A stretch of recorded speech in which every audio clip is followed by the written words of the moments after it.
In this video, I'll show you how to send money from the USA to the Philippines through GCash. If you want to send money from the US to a GCash wallet in the Philippines, the most important thing to know is that GCash supports this through official remittance partners and its own sendwith.gcash.com remittance service.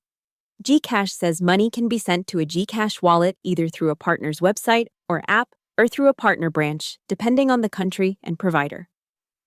One simple way is to use the official GCash remittance website.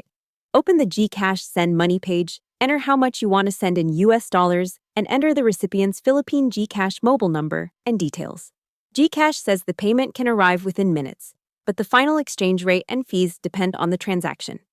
Another option is to use an official remittance partner like Remitly, WorldRemit, Western Union, MoneyGram, RIA, or TapTapSend. GCash lists these as official remittance partners for sending money to GCash wallets.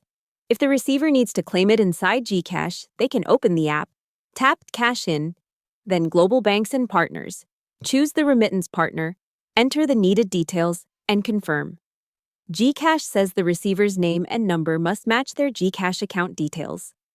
So again, to send money from the USA to the Philippines through GCash, use sendwith.gcash.com or an official GCash remittance partner. Enter the recipient's correct GCash number and make sure the account details match exactly. Hope the tutorial was helpful. Subscribe to my channel and see you in the next video.